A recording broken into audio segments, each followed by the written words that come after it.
Sadar atau enggak, kehidupan kita saat ini pasti selalu bersinggungan dengan yang namanya AI. Terutama kehidupan kita di dunia maya.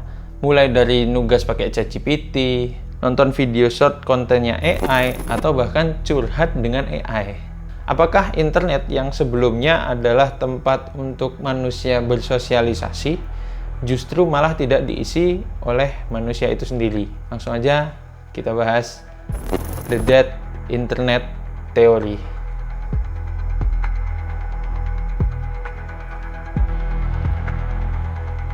The Dead Internet Theory itu sebenarnya salah satu teori konspirasi yang sempat rame di tahun 2016.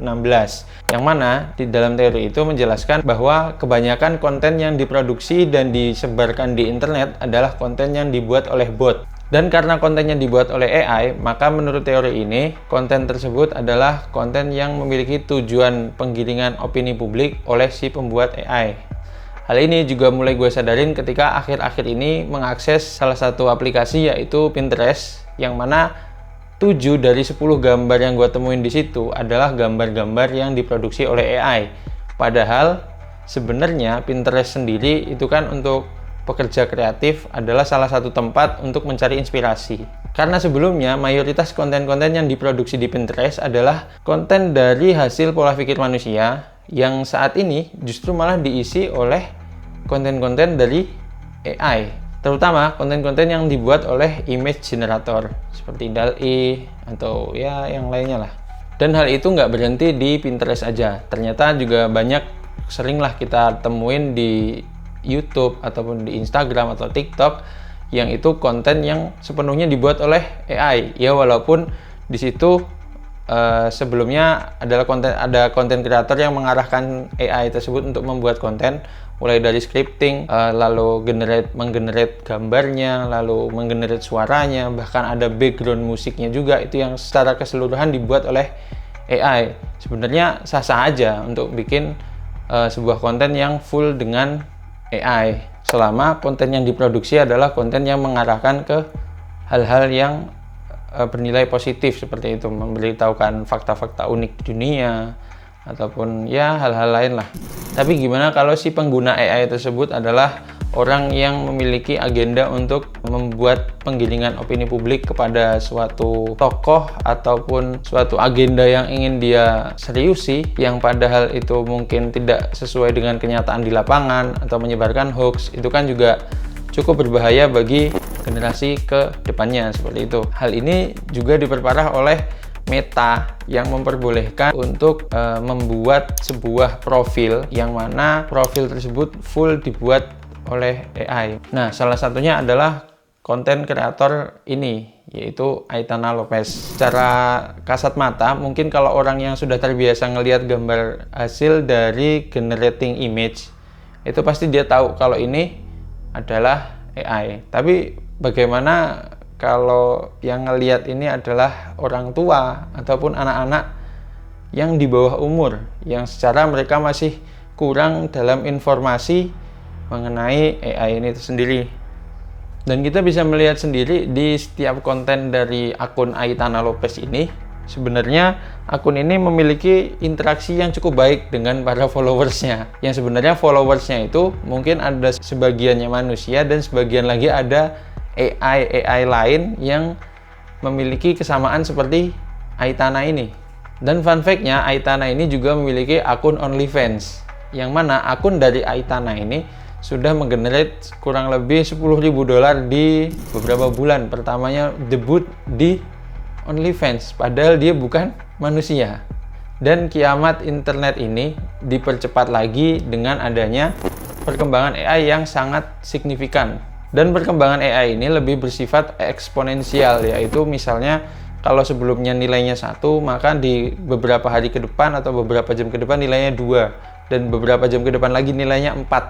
Jadi perkalian terus-menerus, dan hingga di suatu titik AI itu mencapai titik singularitas, yaitu dimana kecerdasan AI itu hampir sama atau bahkan melebihi dari kecerdasan manusia itu sendiri, karena data-data yang dimilikinya itu sudah cukup atau melebihi dari data-data yang diproduksi atau dikumpulkan oleh manusia selama berabad-abad terakhir.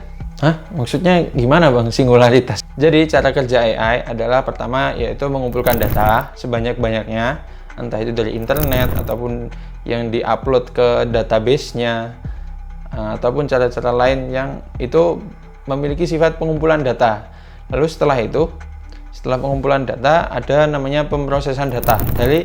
Jadi data yang diproses adalah perintah dari si pengguna AI tersebut, dan akhirnya si AI menarik data dari sumber data yang dia miliki dan memprosesnya berdasarkan request dari penggunanya, dan nanti kita di akhir akan disuguhkan dengan hasil dari pemrosesan data dari AI itu sendiri. Tapi di sini ada masalah baru, kita nggak tahu gimana cara kerja pemrosesan AI itu sendiri. Dan saat ini AI itu masih menggunakan data-data yang di-input oleh manusia, yaitu mungkin bisa dari gambar yang ada di internet, ataupun tulisan, ataupun video yang berada di internet. Dan itu rata-rata untuk tahun sekarang atau beberapa 5 tahun ke belakang adalah hasil karya dari manusia, entah itu foto, video, dan lainnya. Saat ini sudah banyak AI yang menghasilkan gambar, dan gambar-gambar AI itu sudah bercampur dengan gambar-gambar yang ada dari real life gitu. Jadi gambar-gambar asli ataupun media-media asli, video, foto, ataupun tulisan yang sebelumnya dibuat oleh manusia itu dijadikan database oleh AI untuk menghasilkan output. Nah, sedangkan ke depannya karena output dari AI itu di beberapa tahun ke depan itu sudah menjadi database yang baru untuk AI itu, maka nanti kita akan merasa bingung mana yang hasil dari generating AI ataupun mana yang hasil original karya dari manusia, karena sumber data utamanya itu sudah bercampur dengan output dari AI, padahal yang sebelumnya sumber data ini murni dari hasil buatan manusia. Ditambah lagi AI semakin kesini semakin banyak dilatih dan belajar dari behavior manusia yang berinteraksi dengan AI tersebut, sehingga AI itu bisa menyesuaikan lagi dengan karakter si penggunanya. Dan respon manusia ketika berinteraksi dengan AI itu akhirnya akan dijadikan database baru oleh AI untuk digunakan dalam berinteraksi lagi dengan manusia lain.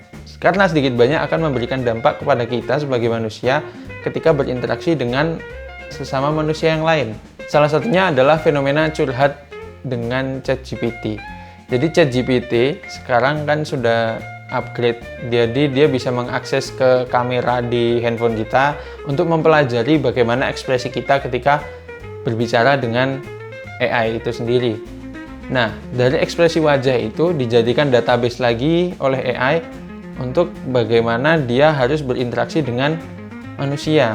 Dan terkadang ketika mungkin sebagian dari kita ada yang pernah curhat dengan AI, terus kita ngerasa kayaknya AI itu lebih tahu diri kita, lebih bisa memahami diri kita ketimbang manusia asli yang berinteraksi dengan kita di dunia nyata, sehingga itu menciptakan ekspektasi baru di kepala kita bahwasanya kalau kita berinteraksi dengan manusia, itu harusnya manusia itu memberikan respon sebagaimana AI memberikan respon.